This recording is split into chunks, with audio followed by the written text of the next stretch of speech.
셈아 셈아 셈아 이스라엘 들으라. 우리 하나님 여호와는 오직 하나님 여호와시니 너는 마음을 다하고 성품을 다하고 힘을 다하여 내 하나님 여호와를 사랑하라. 오늘날 내가 내게 명한 이 말씀을 너는 마음에 새기고 내 자녀에게 부지런히 가르치며 집에 앉았을 때든지 기대 행할 때든지 누웠을 때든지 일어날 때 이 말씀을 강론할 것이며 너는 또설 내 손목에 메어 키를 삼으며 내 미간에 붙여 풀을 삼고 뿌려진 문설주와 바깥문에 기록할지니라. 아멘. 모세를 시내산에 불러서 첫 언약 세계가 다 내게 속하나니 너희는 내 말을 잘 듣고 내 언약을 지키면 너희는 열국 중에서 내 소유가 되었고 너희가 내게 대하여 제사장 나라로면 거룩한 백성이 되리라. 이 말을 이스라엘 자녀 구할지라. 말씀 의지하여 이스라엘 백성을 선미로 삼아주시고 전 세계 하나님 나라로 제사장으로 삼아주심에 감사드립니다. 그러나 이 천약을 지키지 못하여서 오늘날 우리에게 예수님께서 새 언약을 주셨사오매 새 언약을 말씀하심에 첫 것은 낡아지하고 없어져 가는 것이니 이는 하나님께서 오늘날 우리에게 지킬 언약이라 말씀하셨사오매 이 새 언약을 지키기 위해서 안식일에 저희들 모여 아버지 앞에 영광과 찬송과 경배를 드리옵나니 우리의 예배를 받아 주옵시고 오늘날 이루어질 새 언약의 안식일을 지켜 아버지께 영광 돌리는 귀한 사명 감당케 해 주시옵소서. 아멘. 새일 재창조 역사로 새 언약에 인침맞은 14만 4천 속히 양육하여 아버지께 바치는 생명나무 부조 삼아 주시옵소서. 아멘. 아버지 하나님 삼낮 삼밤 땅속에서 기초석 모퉁이들의 비밀을 깨닫게 알게 하시고 아버지 이 일 기초석 위에 그 안에서 건물마다 서로 연결하여 주 안에서 성전이 되하고 너희도 성령 안에서 하나님의 거할 초소가 되어서 예수 함께 지어지거나 말씀하신 주님, 이게 바로 오늘날 삼낮 삼밤 땅에서 거룩한 믿음이요 거룩한 복음이요 너희가 거룩한 믿음의 자기를 건축하며 성령으로 기도하며 하나님의 산을 잘 지키며 영생에도 우리 주 예수 긍휼을 기다리고 말씀한 대로 이루어지게 하여 주옵소서. 아멘. 우리의 예배와 찬송과 경배를 받을 줄 믿사옵고 거룩하신 우리 주님 예수를 받들어 기도옵나이다. 아멘. 아멘. 한민족 초대교회가로 부르고 말씀 받겠습니다. 한민족 초대교회가 이 뒤에 보면은 있어요. 오순절에 초대교회 성령으로 세웠으니 어두운 세상 밝혀주는 진리 사명다리라. 삼천리의 금수강산 죽은 생명 살리리라. 괴로우나 즐거우나 증인 사명 다리라. 성령으로 진행하여 말씀 위에 세웠으니 성령 충만 말씀 충만 사랑으로 하나 되어 순교자의 본을 받고 복음화의 기수되리. 괴로우나 즐거우나 받은 사명 다리라. 복음으로 진보하여 기도 위에 세웠으니 동북아를 시작하여 땅끝까지 다니면서 예수님의 말씀 들고 세일하는 증인 되리. 괴로우나 즐거우나 세일 사명 다리라. 아멘. 한민족 초대교회. 하늘에서 내려온 자 곧 인자면은 하늘로 올라간 자 없느니라. 모세가 광야에서 뱀을 든 것 같이 인자도 들리하니 이를 저를 인자마다 영생케 함이라. 하나님이 세상을 이처럼 사랑하사 독생자를 주셨으니 이는 저를 인자마다 멸망치 않고 영생케 함이라. 이 천국 복음이 모든 모든 민족 증거되어 온 세계 전파들이 그지야 끝으로리라. 그러므로 너희가 선지자 다니엘이 말한 바 멸망에 가져간 것이 거룩한 것 성수를 보던 읽는 자는 깨달을진저 그때 유대인 산으로 도망하라. 내가 산을 해돌리라. 나의 도움이 어설고 나의 도움이 천지를 친 여호와께로다. 여호와께로 실족치 않게 하시면 너를 지키는 자가 졸지 않으시라로다. 이스라엘 지키면 졸지도 아니하시고 주무시도 아니하로다. 여호와는 너를 지키냐라. 여호와 내 우편에서 내게 그늘이 되신 낮의 해가 너를 상치하며 밤이 달 너를 해치하려로다. 여호와께서 너를 지켜 모든 환난을 면케하시며 또 내 영을 지키시로다. 할렐루야. 아, 이 비밀의 말씀을 미국에서 우리 김 다니엘 우리 형제 깨닫고 우리 한민족 깨우고 오시다 이 말씀이에요. 그런데 새 노래까지 하나님께서 감동에 치어서 주셨어요. 이 새 노래를 우리가 부른 다음에 오늘날 마지막 때 이 말씀을 받아봅시다. 비밀의 말씀을. 아멘. 요나의 표적대로 삼나삼밤 땅속에서 나의 표적대로 삼낮 삼밤을 땅속에서 지내신 후 부활하셨네. 수요일에 다 이루신 우리 주 예수 목금토 3일 동안 땅속 계셨네. 3일 동안 모퉁이 돌 완성하신 주 3000년간 예루살렘 완성하시리. 십자가에 죽으셨던 서기 30년 그때부터 3000년간 건축하시네. 정월일에 탄생하신 아기 예수님 맏아들로 이 세상에 태어나셨네.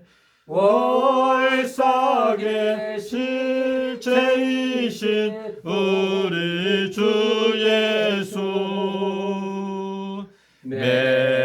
매달마다 생명과로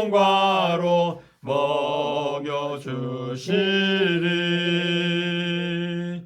지혜의 왕 솔로몬이 알려준 대로 남편께서 보름날에 돌아오시리.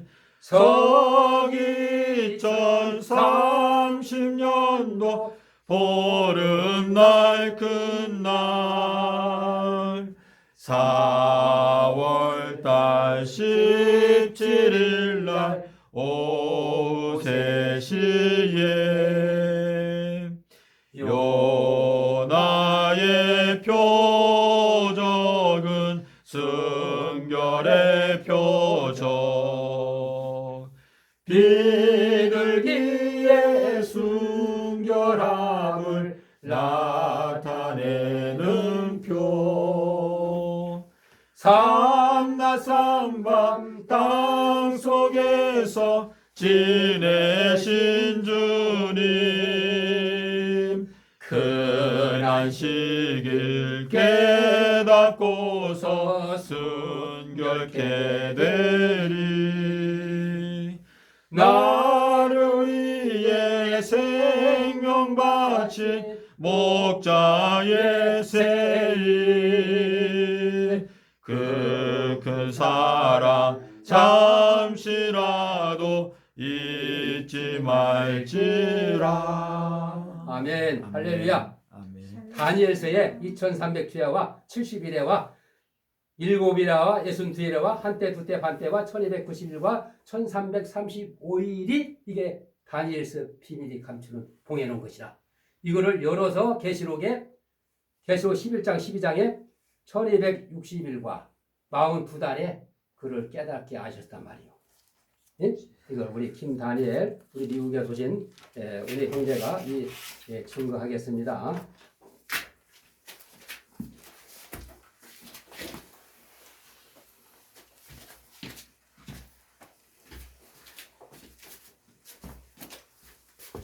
나도 다 에스토로 바꿔야지.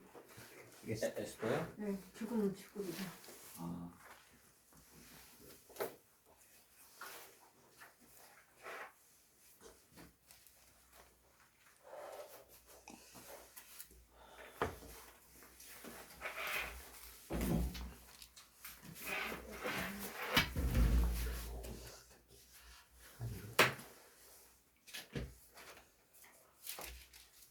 마태복음 7장 13절 14절에서 예수님께서 저희에게 말씀하시길 너희가 어디로 들어가라고 했죠? 네, 좁은 문으로 들어가기를 힘쓰라. 많은 사람들이 어디로 간다고 했어요? 넓은 문으로 간다. 근데 생명으로 인도하는 문은 그 길이 좁고 협착하다. 그렇기 때문에 찾는 이가 어떻다고 그랬죠? 적음이라. 예, 적다라고 말씀을 하셨는데 누가복음 12장의 32절에서 주님께서 오늘날 저희들에게 하시는 말씀 가운데 32절에 적은 무리여 무서워 말라 너희 아버지께서 그 나라를 너희에게 주시기를 기뻐하시느니라 라고 말씀을 하시고 있습니다. 노아 당시에도 8명 적은 무리 8명이 방주에 들어갔다라고 이렇게 말씀을 하시고 있는데 예수님께서 이 마지막 때를 내다보시면서 누가복음 18장에서 말씀하시기를 인자가 올 때에 믿음을 보겠느냐라고 말씀을 하셨습니다. 이 마지막 때는 소돔과 고모라 때보다 악한가요? 예, 예수님께서 뭐라고 말씀하셨어요? 예, 소돔과 고모라 때 사람들에게 보여줬던 표적을 아까 내가 너희들에게 보여준 표적을 소돔과 고모라 사람들에게 보여주었다면 소돔과 고모라 성이 오늘날까지 있었을 것이다.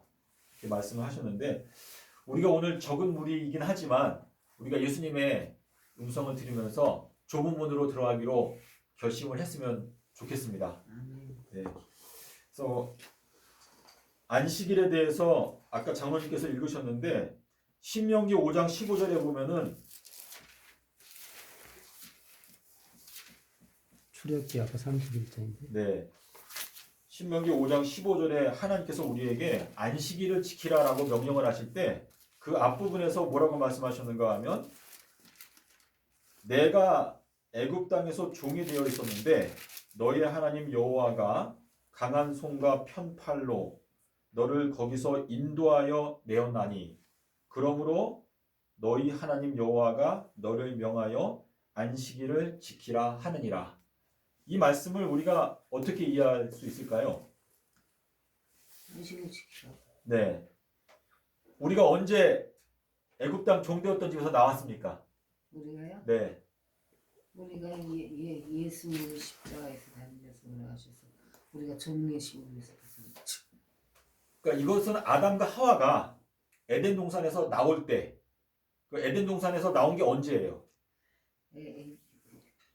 15월 10일, 15월 10일 날은 범죄를 하고, 그래서 우리가 이 지금 창세로부터 감추어졌던 비밀, 이것을 저희가 마음 가운데 확실히 알아야 된다고 생각이 되는데요. 마태복음 13장 35절에서 여기에서 창세라고 하는 말씀하셨어요. 창세. 내가 입을 열어서 언제부터? 창세로부터 감추어져 있던 것들을 내가 너희들에게 어떻게 하겠다? 알려주겠다 라고 이렇게 말씀하셨는데 여기에 나오는 요 창세를 설명하는 게 어디에 나오죠? 계시록 13장 8절에 보면은 창세가 뭐라고 그랬어요? 창세는 어린 양. 창세로부터 어린 양이 어떻게 되었다? 죽임을 당하였다 라고 말씀. 연병필이 이렇게 흐려요. 흐려요? 그러니까 여기에 색깔 때문에. 아니 이쪽에서 빛 때문에 그래요. 빛 때문에 사는 거. 빛이 비춰가지고 나는 보이는데. 집사님 잘 안 보이셔? 이쪽은 보여요. 보이세요? 자, 마태복음 14장 35절에 보면은 예수님께서 창세로부터 감추어져 있었던 거. 그러니까 이거는 뭐냐면 에덴 동산에서 도대체 무슨 일이 있었기 때문에 우리가 이렇게 지금 고생을 하고 있는가? 이게 비밀이거든요. 근데 창세로부터 감추어져 있었던 비밀을 주님께서 무엇으로 알려주신다? 비유. 비유를 통해서 내가 너희들에게 창세로부터 감추어져 있었던 비밀을 알려주겠다라고 말씀을 하시는데 요 창세는 계시록 13장 8절에서 뭐라고 말하고 있죠? 창세로부터 죽임을 당하신 어린 양. 창세로부터 죽임을 당하신 어린 양이 돼 있어요. 그래서 요 창세라고 하는 것은 예수님께서 죽으신 시점을 말하는 것인데 예수님께서 죽으신 건 언제를 말하는 거예요? 아담과 하와가 선악과를 따먹을 때. 자, 아담과 하와가 선악과를 따먹게 되면 어떻게 된다고 말했어요? 정령 죽으리라. 정령 죽으리라. 그 당일날 죽는다. 그 당일날 죽는다라고 말했죠. 그래서 창세기에서 2장이죠. 창세기 2장에 보면은 하나님께서 2장 17절에 여기 2장 17절에서 말씀하시기를 선악을 알게 하는 나무 열매는 먹지 말라. 어떻게 된다? 선악을 알게 하는 나무 열매는 먹지 말라. 내가 예. 먹는 날에는 반드시 죽으리라. 예, 내가 먹는 날에는 반드시 죽는다. 그러니까 아담과 하와가 선악과 따먹었으면 그날 반드시 죽는다는 뜻이죠. 네. 자, 그런데 아담과 하와가 안 죽었으니까 우리가 있는 거잖아요. 그럼 아담과 하와가 어떻게 해서 안 죽었을까? 이것이 이제 우리의 숙제인데 창세기 3장 21절을 가볼까요? 여호와 하나님께서 아담과 하와를 위해서 무엇을 지어 입히셨다? 가죽옷. 가죽옷을 지어 입히셨다 그랬어요. 가죽옷. 자, 근데 가죽옷은 무엇을 뜻해요? 가죽옷. 양. 어린 양. 양의 희생을 뜻하죠. 예. 예. 그런데 요 비밀을 우리가 알기 위해서 출애굽기 12장 3절부터 6절에 보면은 6월절 제도를 제정하실 때, 자, 6월절이 왜 중요합니까? 6월절이라고 하는 그 단어 뜻이 뭐예요? 하나님께서 그냥 건너가신다. 만약에 하나님이 그냥 직진하시게 되면 우리는 죽을 수밖에 없는데, 다시 말해서 아담과 하와가 범죄했을 때 하나님께서 말씀하신 그대로 너 당일날 죽는다 하고 죽였으면은 우리는 희망이 없는데 하나님께서 그냥 건너뛰셨어요. 근데 건너뛰시려면 뭐가 있어야 돼요? 그 죄를 담당하는 대속물이 있어야 되죠. 자, 그래서 우리 출애굽기 12장 3절 6절에 보면 여기 뭐라고 말했어요? 제가 구절을 잘못 말했어요? 12장 3절에서 6절. 예, 3절에 보면은 네. 아비벌 10일 날은 어떻게 그랬어요? 아비벌 10일 날. 양을 준비하라. 예, 우리 1절부터 보면은 뭐라고 말했죠? 이 달을 어떻게 하라? 너희의 1년의 첫 달로 정해라. 2절에 이 달로 너희에게 달의 시작 곧 해의 첫 달이 되게 하고, 이게 무슨 달이에요? 아비벌. 아비벌이죠? 그 아비벌이라는 단어가 13장 4절에 나오거든요. 13장 4절에 보면 이제 아비벌이라고 하는 단어가 나오는데, 자, 이 아비벌이라고 하는 단어가 또 무엇과 같죠? 있어나. 예, 닛산이랑 같죠. 닛산. 자, 요 닛산이라고 하는 단어가 어디 나와요? 성경 어디에? 에스더서 3장 7절에 가면은 여기에 뭐라고 말해요? 정월 곧 닛산이라고 나와요. 그러니까 성경에서 말하는 정월은 어디예요? 12달 중에서 첫 번째 달인데, 에스더서에서는 바벨론식 명칭을 여기 닛산이라고 쓰고 있고, 자, 여기 출애굽기 12장에서는 하나님께서 요 아비벌을 해의 첫 달로 너희가 정해라 라고 명령을 하시고 있거든요. 요게 이제 아비벌과 닛산이 같다라는 것을 우리가 성경적으로 증명할 수가 있는데, 요것을 어떻게 증명할 수가 있냐면 에스라서 6장 19절 한번 읽어볼까요? 에스라서 6장 19절. 자, 에스라서 6장 19절에 보면은 뭐라고 되어 있냐면, 사로잡혔던 자, 이게 6장 19절이 중요해요. 여기에 말씀하시기를 사로잡혔던 자의 자손이 언제? 정월 14일에 6월절을 지켰다 라고 나와요. 정월 14일에.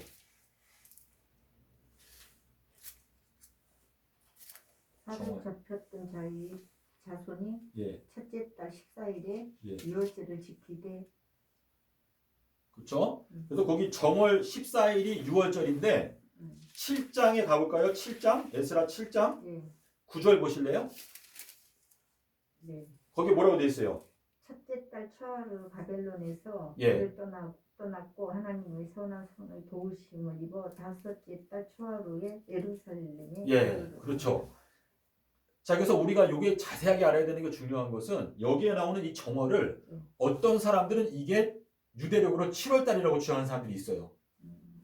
지금 이 세상에 있는 목회자들 중에서 첫째 달이 티슈리월이라고 주장하는 사람들이 많아요.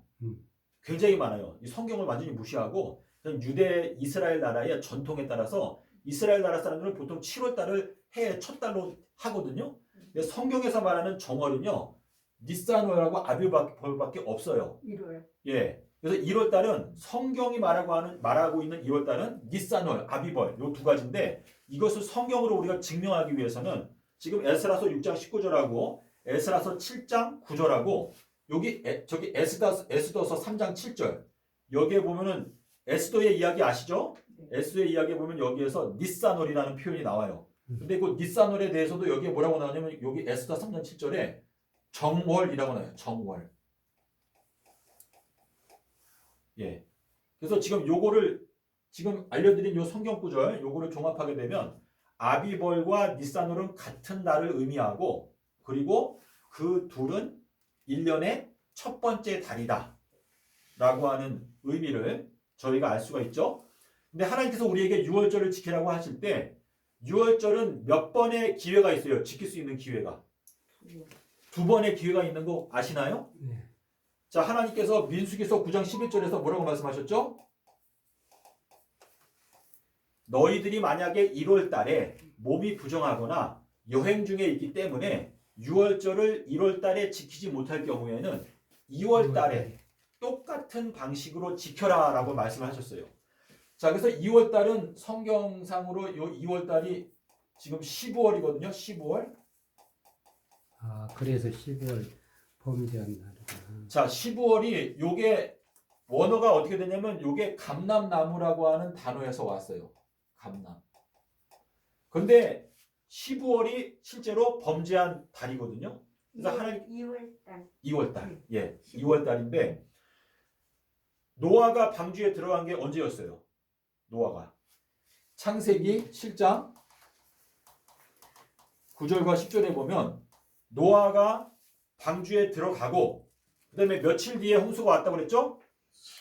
7일 뒤에 홍수가 왔다라고 말했어요. 7장 창세기 7장 9절과 10절에 보면 예. 7일 후에 홍수가 땅에 덮였다. 예. 근데 그 홍수가 난 날짜가 며칠이라고 말했죠? 2월 10일. 2월 17일. 17일. 예. 2월 17일 날 홍수가 내렸다. 둘째 달. 예. 둘째 달 17일 날 홍수가 내렸다라고 말하고 있죠. 11일 날. 예. 자, 그래서 지금 아담과 하와가 선악과 따먹은 날짜하고 그리고 27일에 홍수가 내렸죠. 내렸으면은 예. 방주에 들어간 거는 2월 10일 10일 날. 날. 예. 2월 10일 날 방주에 들어가고 2월 17일 날 홍수가 내렸는데 요게 마지막 때에는 지금 2022년도 올해가 우리가 방주에 들어가는 날짜. 그러니까 요 지금 창세기에 나오고 있는 요 내용은 지금 2022년도 요게 우리가 방주에 들어가고 홍수가 내리는 건 언제예요? 2029년을 뜻하거든요. 요게 이제 날짜별로 이렇게 매겨보면 요게 2월 10일, 이건 2월 17일을 뜻하네요. 이렇게 뜻하거든요. 근데 우리가 지금 계시록을 보게 되면 계시록의 유황불에 대한 이야기가 언제 나와요? 유황불. 21장. 유황불은요.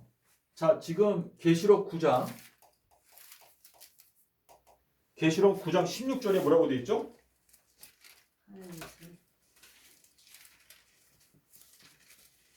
3분의 1이 하루에 죽을 3분의 때 15절에 3분의 1을 죽임당하고 아, 죄송합니다. 제가 18절, 9장 18절. 9장 18절이요. 예. 계시록 9장 18절에 보면 여기 유황이라는 단어가 나와요. 유황. 예, 나와요. 유황이 나오죠? 연기와 유황으로, 불과 예. 연기와 유황으로. 자, 유황이 나오는데 아, 제가 여기 19절이라고 했나? 아, 9장 18절. 그리고 계시록 19장 20절에 유황이 또 나와요.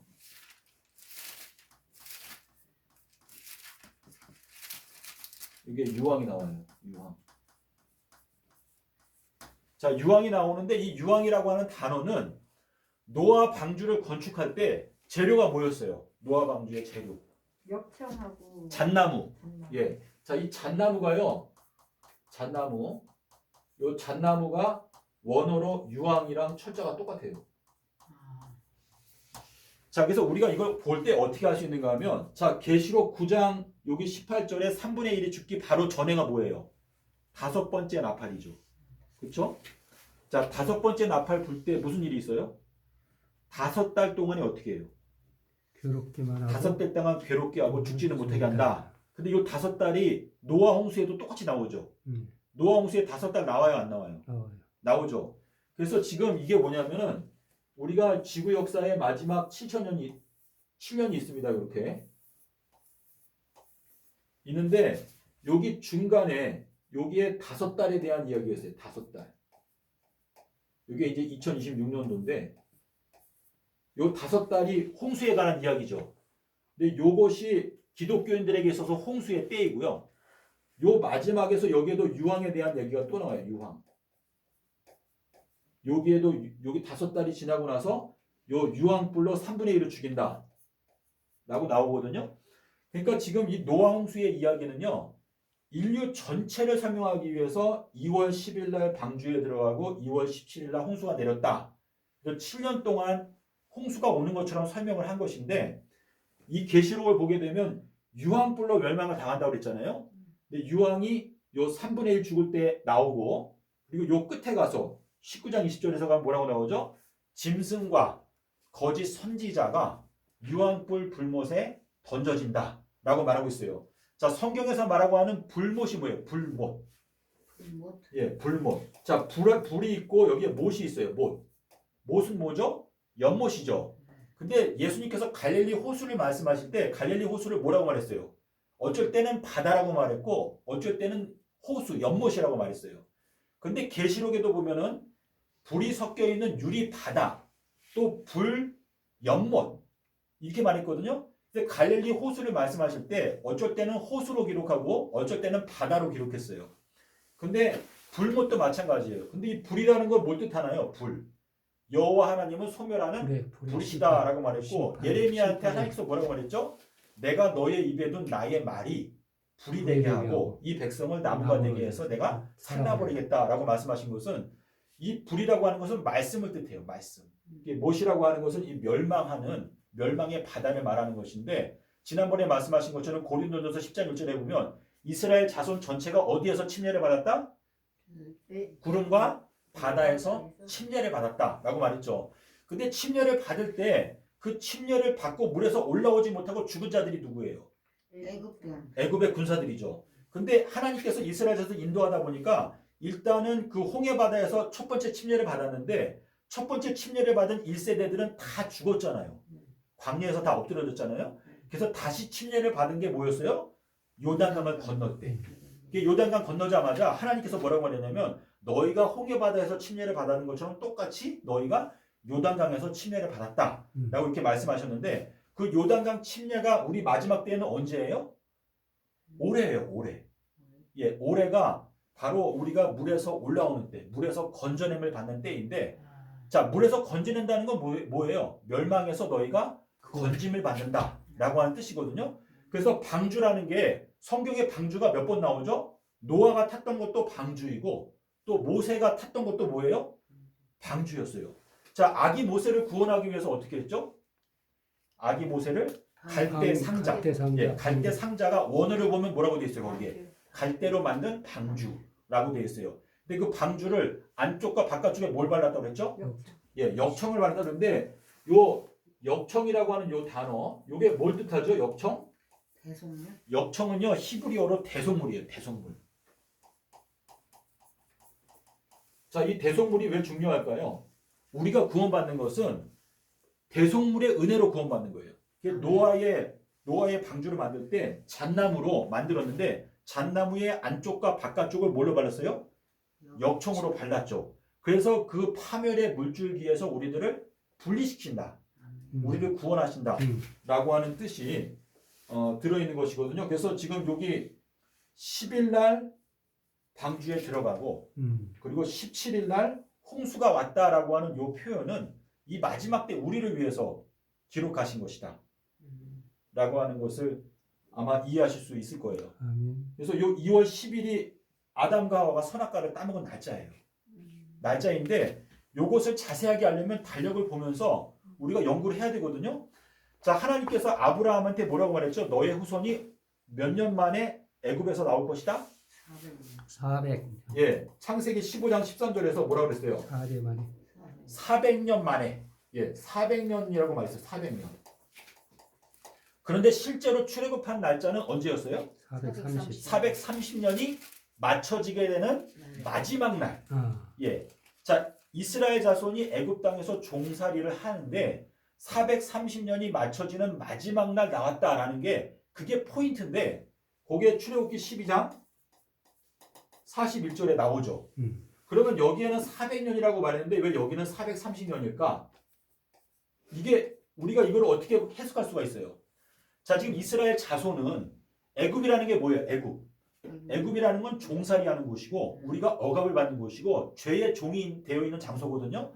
그럼 아담과 하와가 죄의 종이 된 게 언제예요? 선악과를 따먹을 때 종이 되었잖아요. 근데 종이 되자마자 하나님께서 주신 게 뭐였어요? 대속물을 주었어요. 그래서 아담과 하와가 그랬기 때문에 출애굽을 한 것인데 지금 여기에서 말하는 요 400년 이거는요 우리가 인간이 죄를 짓고 죄의 종이 된 게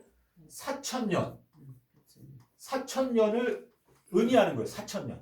다시 말해서 이스라엘 민족을 그들을 비유로 하나님께서 통치하셔가지고 그 이스라엘 민족들의 역사, 죄의 종이 되었다가 어린 양이 죽게 되면서 출애굽해가지고 약속의 땅 가나안에 도착하는 거. 이 모습을 통해서 우리한테 뭘 알려주시는 거예요? 우리가 죄의 종이 되었다가 예수님의 십자가로 출애굽해가지고 약속의 땅 가나안에 도착하는 것이 어떤 것인지를 알려주기 위해서 이 이스라엘 자손 전체를 그분의 도구로 사용하신 거거든요. 근데 그들을 4천년 동안 종노릇을 하게 할 수는 없잖아요. 왜냐하면 이 작은 것으로 큰 것을 설명하는 것이기 때문에 하나님께서는 4천년을 우리에게 알려주기 위해서 400년을 선택하신 거예요. 그런데 왜 출애굽할 때는 여기 30년이 더 붙었는가? 이것은 뭐죠? 예수님께서 탄생하시고 그 다음에 30년이라고 하는 기간 동안에 우리에게 앞으로 다가오게 되는 3천년을 열어 보여주기 위해서 그분께서 여러 가지 모양으로 우리에게 미래를 열어주실 시간이 필요하잖아요. 그렇기 때문에 이 30년이 더해진 것인데 이 4천년이 여기에서는 4030년 이 4030년을 의미하는 것이거든요. 근데 이것이 하나님의 말씀은 좌우의 나선건과 같고 골수와 관절을 찔러 쪼개며 사람의 생각 같아서 감찰한다 이렇게 말씀하셨는데 이 4030년이라고 하는 이 숫자가 있잖아요. 제가 이걸 달력을 확인을 해보니까 예수님께서 십자가에서 죽으시고 아비벌 15일 날 우리 인류 전체를 죄에서 해방을 시켜줬는데 아담과 하와가 범죄했던 이 2월 10일부터 정확하게 딱 4030년이 끝나는 마지막 날이에요. 그게 바로 아비벌 15일 십자가 사건 때거든요. 그래서 이 내용을 알게 되면 주님께서 우리에게 창세로부터 감추어져 있던 비밀을 우리에게 알려주신다 라고 하는 것을 우리가 경험할 수가 있는데 저는 아담과 하와가 선악과 따먹은 그 주간에 도대체 무슨 일이 있었나 그게 궁금했었거든요. 근데 실제로 아담과 하와는 수요일 날 죄를 졌어요. 수요일 날. 그래서 선악을 알게 하는 나무가 에덴 동산 어디에 있었다고 그랬죠? 에덴 동산 중앙에 있었다고 그랬잖아요. 근데 그 말대로 아담과 하와가 범죄한 날짜가 수요일 날 범죄를 했고 그리고 그날 하나님께서 우리에게 양을 주셨어요. 양. 자, 아담과 하와가 죄를 지니까 하나님께서 방문하셨죠. 선을 때. 그래서 아담과 하와가 어디 있느냐? 서로 핑계대면서 죄를 갖다 떠넘겼어요. 그때 하나님께서 아담과 하와에게 주신 게 뭐냐면 출애굽기 12장에서 말하는 대로 양을 주신 거예요. 그 양을 너희가 간직하고 있다가 이제 14일이 되면 그 14일 저녁에 너희가 양을 죽여서 그리고 양 가죽옷을 아담과 하와에게 입혀주시면서 내쫓은 거예요. 에덴 동산에서 내쫓았어요. 그러면서 뭐라고 말한 거예요? 너희가 이제 6천년 동안에는 너희가 광야 생활을 할 것이다 라고 말씀하시면서 이 광야 생활이 끝나게 되면 7번째 천년기가 될 때 너희들에게 내가 뭘 주겠다? 영. 안식을 주겠다 라고 말씀하신 것인데, 그 비밀이 아까 우리가 읽은 신명기 5장 15절에서 하나님께서 뭐라고 말했어요? 나는 너를 애굽 땅 종되었던 집에서 인도하여 낸 너희 하나님 여호와인데 그러니까 너희가 안식일을 지켜라 라고 하는 그 말이 뭐예요? 나는 너희가 죄를 지었기 때문에 당장 죽일 수도 있었지만 나의 독생자를 내가 너에게 주었고 너희가 광야에서 6,000년 생활을 하고 7번째가 되면 내가 너희들에게 안식의 핵심은 뭐죠? 생명나무. 예, 생명나무가 다시 주어져야. 감춰놨잖아 지금. 예, 화영으로 지키고 있잖아. 그렇죠. 그래서 생명나무로 가는 길을 누가 지켰어요? 그룹 천사가 지켰죠. 생명나무로 가는 그 길이 뭐예요? 예수님께서 걸어가신 길이에요. 자, 예수님께서 생명나무, 예수님께서 부활하셔야지만이 승리하시는 것인데, 예수님께서 그 부활의 승리까지 가는 그 길을 주님께서 말씀하시기를 삼낮 삼밤 땅속에서 내가 있다가 그 음부의 권세를 깨뜨리고 내가 다시 나오겠다 라고 말씀하신 것인데, 그것이 십자가의 사건의 인봉이에요. 인봉.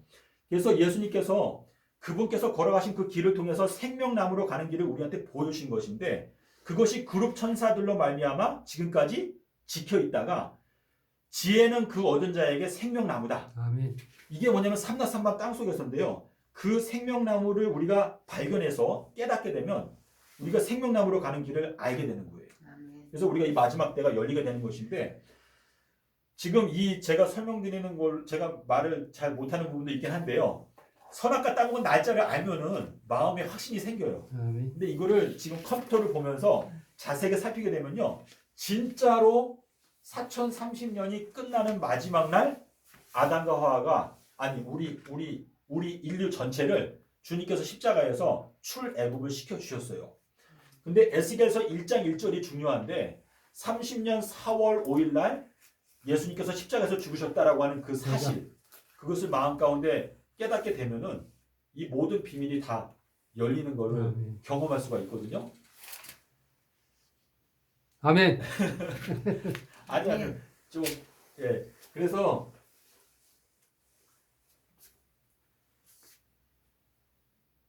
박정희 씨 이해하십니까? 가죽옷, 이 가죽옷이라고 하는 단어가 원어를 살펴보게 되면 뭐라고 되어 있냐면 맹인이라고 되어 있어요. 맹인, 소경. 예, 소경이라고 되어 있는데, 이것이 무엇을 뜻하는가 하면 사도 바울이 다메섹에서 누구를 만났죠? 예수님을 만났죠. 예수님을 만나고 나서 그 사람의 눈이 어떻게 됐어요? 어두워서 눈이 멀어버렸어요. 그건 다메섹이라고 하는 그 단어 뜻이 뭐냐면 물된 동산이라고 하는 뜻이에요. 그래서 이 다메섹은 예수님의 십자가에서 비쳐나오는 영광을 뜻하는 것인데, 예수님께서 십자가에서 죽으셨을 때 몇 시부터 몇 시까지 어두웠었죠? 낮 12시부터 오후 3시까지 어두웠었죠. 이 3시간이 말하는 것은 3000년을 의미하는 거예요. 예, 그래서 사도 바울이 눈이 어두워졌을 때 어디에 가서 거했어요? 사도 바울이 직가라고 하는 골목에 가서 거했다고 했어요. 직가. 누님의 성함이 뭐예요? 고들 정자잖아요. 그래서 사도행전 9장에 보면 똑바로 간다. 그게 직가? 네, 그 직가라고 하는 단어가 원어에 보면 곧바른 골목이란 뜻이에요. 그래서 사도행전에 보면 사도 바울이 눈뜬 과정, 그것은 우리가 경험하는 것이거든요. 그래서 예수님께서 물에서 올라오시고 기도하실 때에 비둘기가 내려왔다라고 하는 것이나, 사도 바울이 눈이 어두워졌을 때 직가라고 하는 곳에서, 다시 말해서 마음을 곧게 갖기로 결심을 하고 하나님께 간절히 기도할 때 누구를 보냈어요? 아나니아는 요한을 뜻해요. 요한. 하나님은 자비하시다. 그래서 곧은 마음으로 간절히 기도할 때 하나님께서 그분의 자비하심으로 아나니아라고 하는 사람을 보내가지고 그 사람이 안수를 했어요. 안수를 하니까 눈에서 뭐가 떨어졌죠? 비늘이 떨어졌어요. 근데 그 비늘이라고 하는 것은요, 문둥병이라고 하는 단어에서 온 단어예요. 문둥병은 우리 피부에 비늘이 생기는 것이거든요. 근데 그 비늘이 벗겨진다라고 하는 것은 문둥병이 낫게 된다라고 하는 의미가 있거든요. 그래서 눈에서 비늘이 벗겨지면서 이제 밝히 보게 되었다.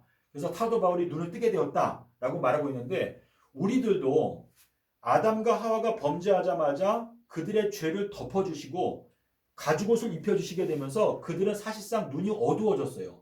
왜냐하면 십자가의 영광이 너무나 밝기 때문에. 그래서 3000년이라고 하는 기간 동안에 어두움 가운데 있다가 십자가에서 예수님께서 죽으시는 모습을 보면서 예수님께서 십자가에서 죽으실 때 어떤 일이 있었죠? 부활했어요. 의인들이 부활했어요. 그래서 우리가 꼭 우리가 기억하면 좋은 게 예수님께서 십자가에 아비벌 10일 날, 자 아비벌 10일 날 사람들이 뭐라고 외쳤죠? 호산나. 호산나. 자 호산나는 무슨 뜻이라고 그랬어요? 구원하소서. 우리를 구원하소서. 자 구원하소서라고 하는 뜻인데, 요게 요한복음 12장 13절에 요게 무슨 요일이었어요? 네. 토요일. 요게 아담과 하와가 범죄한 시점을 가리켜요. 자 그리고 아비벌 14일 날 무슨 일이 있었죠? 14일 날? 예. 14일 날 예수님께서 큰 소리를 지르시고 운명하시니까 자유로 어떻게 되었죠? 성도들이 부활했어요. 부활. 예수님께서 죽으실 때 또 뭐라고 외쳤어요? 엘리나. 엘리 엘리 라마 사박다니. 요거만 좀 이해를 하셨으면 좋겠는데, 이 구원하소서 그리고 부활했고 예수님께서 돌아가실 때 나를 또 구원하소서라고 외쳤어요. 이게 마태복음 27장 49절. 그리고 예수님께서 부활하신 날짜가 언제죠? 18일 날. 18일 날 부활하셨어요. 부활. 예. 자, 부활하실 때 어떤 일이 있었어요? 땅이 어떻게 됐어요? 지진이 났어요. 땅이 흔들렸죠. 예, 땅이 흔들렸는데, 자, 여기 땅이 흔들린다, 지진이 난다. 땅이 흔들렸다라고 하는 것은, 자, 우리 요제가 뭐예요? 요제. 요새가 네. 큰 곡식을 흔드는 거예요. 곡식을 흔드는 것인데, 자, 추수가 시작되는 날짜가 언제죠? 추수가 시작? 추수의 시작 날짜는 언제예요? 추수가 시작되는 예, 거 추수. 언제를 말해요? 그러니까 낫을 처음 되는 날짜. 처음 되는 날짜가 네. 안식일 다음 날. 예, 거기 어디 나오죠? 신명기 16장 19절에 보면 뭐라고 말했죠? 오순절에 대해서 하나님께서 제정하실 때 오순절 무교절을 지키는 계산하는 방법 말씀하실 때, 자 지금 우리가 추수 때가 가까이 왔잖아요. 근데 처음으로 낫을 되는 날짜를 하나님께서 말씀하실 때 주일 중 첫날이라고 했어요. 주일 중 첫날. 그게 언제예요? 요제절. 예수님께서 부활하신 날짜가 요제지 않습니까? 요때 너희가 단을 어떻게 하라? 여호와 앞에서 흔들어라 라고 말했는데, 주님께서 부활하실 때 땅이 어떻게 됐어요? 흔들렸죠. 흔들리게 되면서 누가 부활했어요? 예수님도 부활하고 의인들도 그때 같이 주님과 함께 거룩한 성에 들어갔다 라고 이렇게 말씀하시고 있는데, 지금 이 마지막 때에도 추수가 시작되는 건 언제라는 걸 뜻하는 거예요. 주일 중 첫날. 그러니까 언제겠어요? 2023년도. 예. 올해가 지금 안식년이고, 그러니까 올해가 안식년인데 작년이 뭐였어요? 작년은 주님께서 잔치를 베푸시고 배단위의 잔치를. 예, 나드 향유를 우리에게 부어주시는 해다. 그래서 막달라 마리아가 값비싼 나드 향유. 나드 향유는 무엇보다 더 가치가 있다고 말했죠? 감남요. 예, 감람유보다 더 귀하다라고 예수님께서 말씀하셨거든요. 그러니까 감람기름도 성령을 뜻하는데 나드 향유는 감람유보다 더 값지다라고 말했어요. 그래서 예수님께서 시몬한테 뭐라고 말했어요? 야, 너는 내가 들어왔는데 발 씻을 물도 주지 않았는데 이 여자는 감람유보다 더 좋은 기름을 나한테 부었다. 이렇게 말씀하셨는데, 그게 작년에 2021년도거든요. 자, 그러니까 작년이 금요일에 해당되는 때인데, 금요일에는 만나를 몇 배를 거두라고 했죠? 만나를? 예, 2배. 2배. 예, 그러니까 우리가 지금 예수님의 행적을 보게 되면 작년은 주님께서 우리에게 2배의 양식을 저장할 수 있도록 은혜를 베풀어 주신 때이고, 올해는 안식년이에요. 안식년.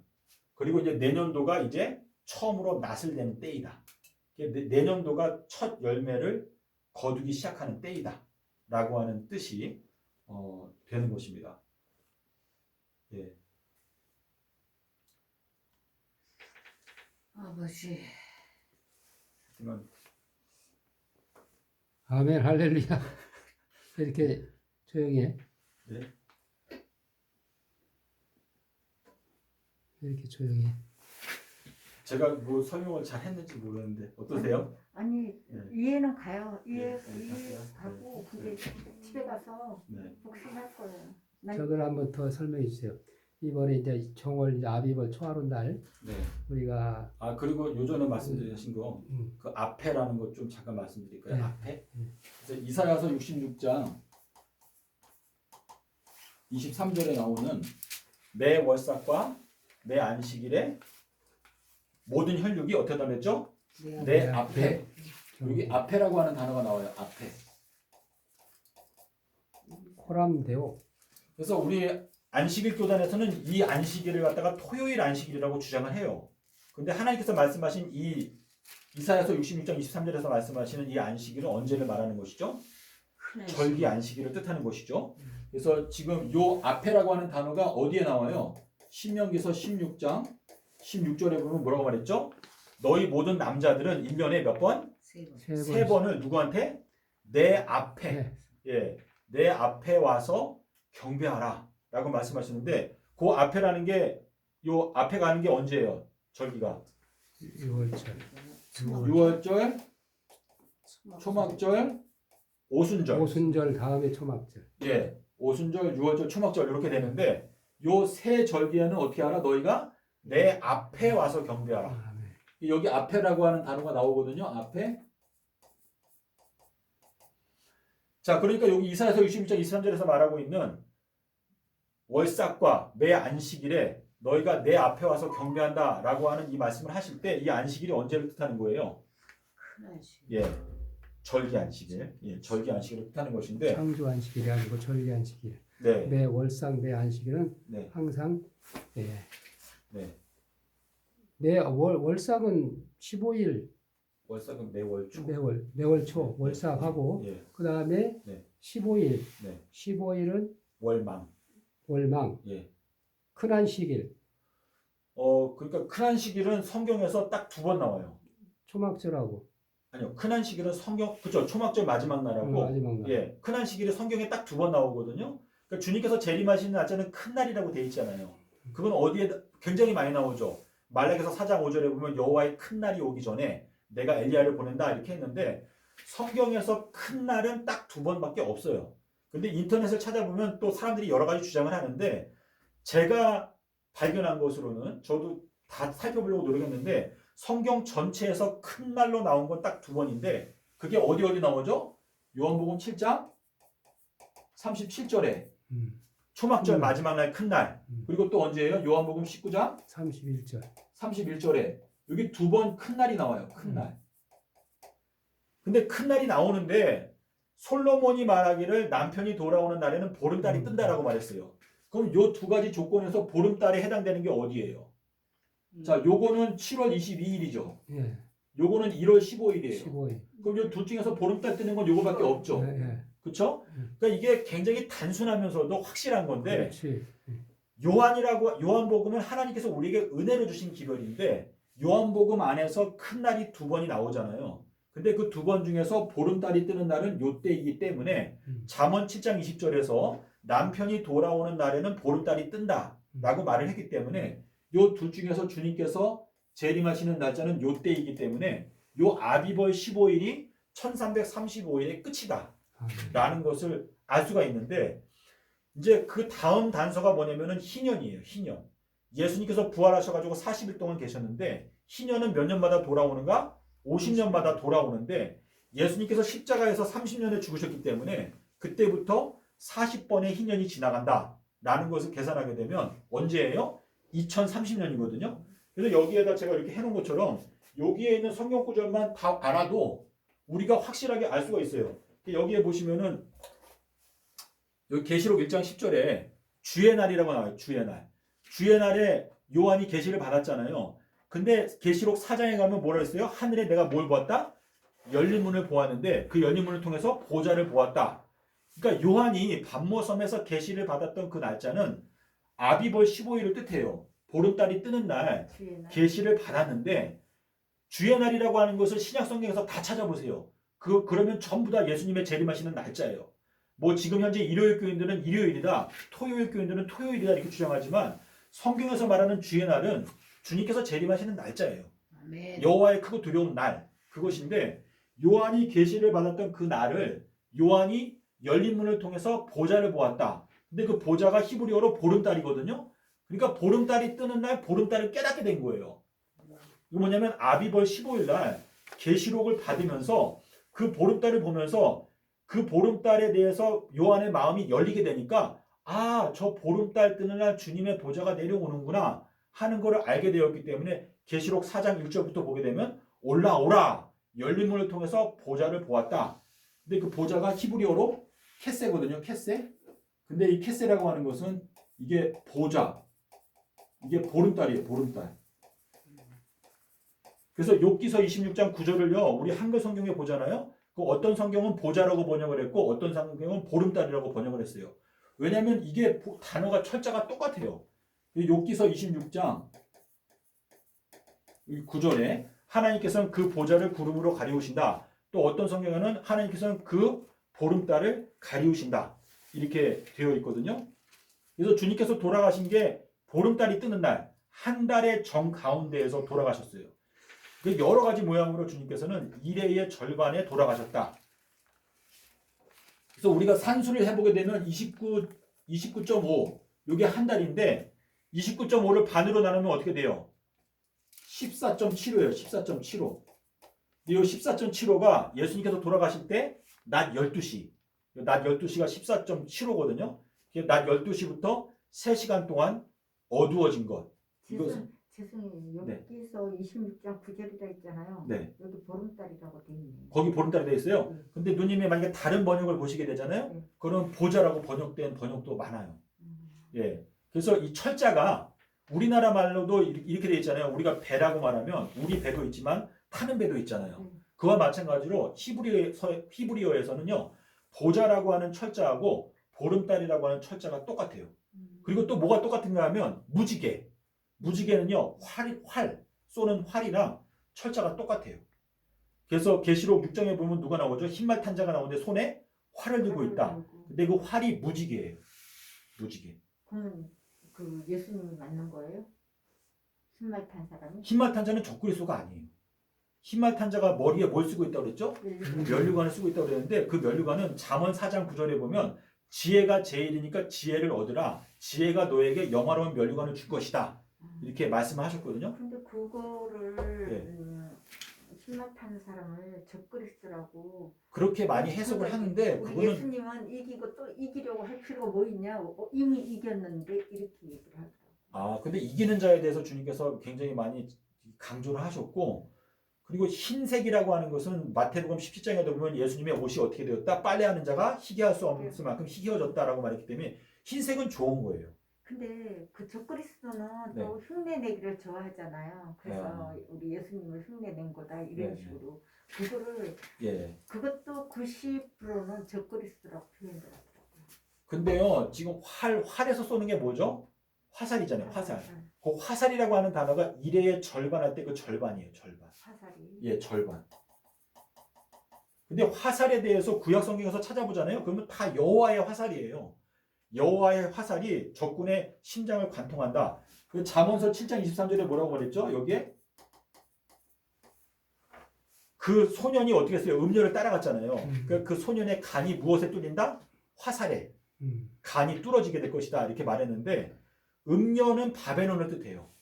바벨론을 따라가게 되면 간이 뚫려서 죽임을 당하게 된다라고 말했는데 그 간을 뚫는 것을 여기에서 화살이라고 말했어요. 화살. 근데 이 화살이 뭐냐면 다니엘서 9장 27절에 나오는 일의 절반. 그 일의 절반이 굉장히 중요한 것인데 다니엘서에는요, 이 절반이라고 하는 단어가 딱 두 번 나와요. 하나는 12장 7절하고 여기 이제 다니엘서 9장 27절이거든요. 그래서 예수님께서는요, 이 가운데를 중요하게 생각하셨어요. 그래서 어린아이 하나를 불러다가 가운데에 세우시고 너희가 이 어린아이와 같이 되지 아니하면 결단코 하나님의 나라에 못 들어간다라는 말씀을 그 어린아이뿐만 아니고 여러 번 말씀하셨어요.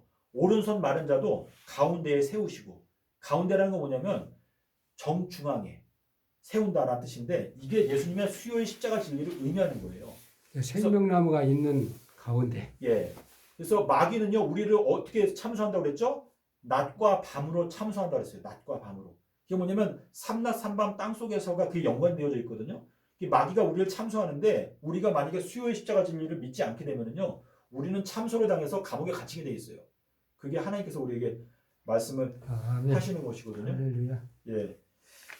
근데 제가 장로님 조금 더 말씀드려도 괜찮아요? 예, 예. 예. 나 우리 이종 삼촌 언니가요. 이 몸이 되게 불편하거든요. 네. 총을 맞아가지고 우측을 아예 쓰지 못해. 어, 그 언니 여기 데리고 오면은 여기 요양보호사도 있잖아요. 네. 내가 없어도 돌봐줄 거 아니에요. 그렇죠. 그 언니 데리고 와야 되겠다. 자, 우리 요한복음 10장 40절 한번 볼까요? 요것만 잠깐 말씀드리고 마칠게요. 지금 요한복음이 제가 살펴보니까 되게 중요한데요. 요한복음 10장 40절이랑 짝이 되는 게 뭐냐면 요한복음 2장 8절이에요. 근데 여기 요한복음 10장 40절이 왜 중요한가 하면 예수님께서 이제 공생애를 하시다가 맨 처음에 침례받던 곳으로 다시 돌아오신 얘기가 나와요. 여기 요한복음 10장 40절에 뭐라고 말하고 있죠?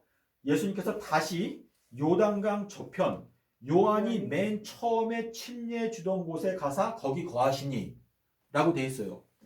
이 말씀이 왜 중요한가 하면은 요한복음에서는요 이 마지막 때 사건들을요 요한복음 7장부터 차례대로 설명을 하다가 또다시 처음으로 돌아가서 또 두 번 설명을 해요. 이게 어떻게 되는가 하면 자 요한복음 7장에 가면 뭐가 있죠? 초막절 사건이 나오죠. 자 7장에 가면 초막절 사건이 나오는데 초막절은 우리 이 마지막 때에 몇 년도부터 시작되는 거예요? 요한복음 7장의 초막절은 2015년부터 시작되죠. 그렇죠? 그래서 2022년도까지 계속돼요. 근데 여기 초막절 중간부터 예수님께서 예루살렘에 올라오셔가지고 가르치기를 시작하셨다라고 되어 있어요. 그러니까 이렇게 되는데 요한복음 7장 그리고 요한복음 8장 가면 뭐가 나오죠? 8장에 가면 예수님께서 어디에 가셨다? 감람산에 가셨다. 8장 1절에 감람산에 가셨다라고 나와요. 감람산. 그리고 8장 17절에 가면 뭐가 나오죠? 여기에 두 증인에 대해서 말씀하세요. 두 증인. 그리고 두 증인에 대해서 말씀하시면서 이제 뭘 말하냐면 연복에서 그 말을 했다고 해요. 연복에. 자, 이 두 증인에 대해서 말씀하시는 걸 왜 연복의 옆에서 하셨을까? 어떻게 생각하세요? 자, 연복에 하면 뭐가 떠올라요? 과부가 두 렙돈을 어디에 넣었어요? 연복에 누웠죠. 이거는 두 선지자를 뜻하는 것인데 지금 여기 요한복음 8장에서 그 말씀을 하시고 요한복음 9장에 가면 뭐가 나오죠? 9장의 이야기가 뭐예요? 날 때부터 소경이었던 사람을 고쳐주셨는데 그 날짜가 언제였어요? 안식일날 고쳐주셨어요. 근데 안식일날 고쳐주시면서 예수님께서 요한복음 9장에서 내가 이 세상에 온 목적은 뭐라고 그랬어요? 요한복음 9장 39절에서 보지 못하는 자들을 보게 하리. 자, 우리가 성경 요한복음을 읽다 보면은 예수님께서 이렇게 말했어요. 내가 온 것은 세상을 심판하러 온 게 아니다. 근데 요한복음 9장에서는 내가 심판하러 왔다고 그랬어요. 그럼 둘이 서로 반대되는 말이죠. 왜 그랬을까요? 자, 우리 요한복음 9장 39절에 가면 내가 이 세상에 온 목적은 세상을 심판하러 왔다고 그랬어요. 그런데 요한복음 12장 47절에 가면은요. 내가 심판하러 온 게 아니라고 그랬어요. 12장 47절. 그러니까 이 두 구절은요. 적어 놓으세요. 9장 39절하고 12장 47절이 서로 반대되는 말씀을 하셨어요. 그런데 9장 39절에 있는 이 말씀의 특징은 뭐냐면 예수님께서 이 말씀을 안식일날 하셨다. 이것이 특징이에요. 그래서 안식년이 이게 이제 요한복음 9장이 가리키는 게 뭐냐면 이게 2022년도거든요. 그래서 2022년도에는 주님께서 이제 심판을 하시는 주님께서 초림하셨을 때에는 내가 온 것은 세상을 심판하러 온 것이 아니다 라고 하는 말씀을 12장 47절에서 하셨는데 여기 요한복음 12장 47절 지난 다음에 뭐라고 말했죠? 마지막 날 내 말을 저버리고 나를 받아들이지 아니하는 자를 심판할 이가 있으니 곧 내가 한 그 말이 마지막 날에 그 마지막 날이 언제예요, 장모님? 마지막 날. 자, 여기 요한복음 7장 37절에서 명절 마지막 날이 나오죠. 예. 근데 예수님께서 요한복음 12장 48절에서는 나를 저버리고 내 말을 받지 아니하는 자를 심판할 리가 있으니 곧 내가 한 말이 마지막 날에 저를 심판하리라 라고 말씀하셨어요. 그 마지막 날이 여기 요한복음 7장에도 나오고 12장에도 나오는데 결국은 올해가 예수님께서 요한복음 9장 39절에서 뭐라고 그랬어요? 안식일 날 내가 온 것은 심판하기 위해서 왔다라고 하신 그 말씀은 여기 12장의 말씀이랑 요거랑 연결이 되거든요. 이게 마지막 날에 내가 한 말이 너를 심판한다라고 하는 그 말은 요한복음 9장 39절 요게 안식년인데 요 안식년이 2022년도를 가리키는 것이거든요. 이게 본다는 자는 보지 못하게 하고 네. 그래서 보지 올해가 못하는 자는 보게 하고 올해가 주님께서 우리를 심판하신다라고 하는 의미인데 우리가 수남중간을 연구해 보니까 주님께서 안식일날 나귀를 타고 예루살렘에 들어가셔가지고 어떻게 했어요? 모든 걸 다 둘러보셨다고 했어요. 모든 것을. 그게 마가복음 11장에 나오잖아요. 그러니까 올해가 주님께서 우리를 심판하신다라고 하는 뜻이거든요. 그런데 요한복음 9장까지 온 다음에 10장 40절에 가니까 뭐라고 말해요? 주님께서 처음에 요한이 침례 주던 곳 요단강 건너편으로 다시 오셨다고 그랬어요. 이건 뭐냐면 이제 9장까지 7장부터 9장까지 이 지구 역사 마지막을 연도별로 설명을 하시다가 다시 빠꾸한 거예요. 그래서 요한복음 10장부터 이제 가게 되면 뭐가 나와요? 요한복음 10장의 1절에 뭐가 나오죠? 문으로 들어가는 자가 누구다? 넘어가는 자는 절도요. 문으로 들어가는 자가 양의 목자다라고 이렇게 말했어요. 목자요. 자, 문으로 들어가는 자가 양의 목자다라고 하는 이 말씀이 자, 나귀가 어디로 들어가죠? 낙타가 어디로 들어가죠? 낙타? 아이고, 낙타는 바늘구멍으로 들어갔어요. 낙타는 누구를 뜻해요? 낙타. 자, 침례 요한의 복장이 뭐였어요? 낙타. 낙타의 털옷을 입고 또 무엇을 먹었죠? 꿀과 역청. 꿀과 메뚜기를 먹었죠. 역청이라고 되나요? 근데 원어에 보면은 이제 꿀과 그 메뚜기를 먹었다라고 돼 있어요. 근데 이 침례 요한의 복장이 낙타인데 예수님께서 말씀하시는 낙타가 바늘구멍으로 들어간다라고 하는 표현을 하신 것은 침례 요한을 두고 하신 말씀이에요. 침례 요한은 좁은 구멍으로 통과해서 들어가는데 성공했다라고 하는 뜻으로 말씀하시는 것인데 지금 여기에서도 뭐라고 말하냐면 주님께서 우리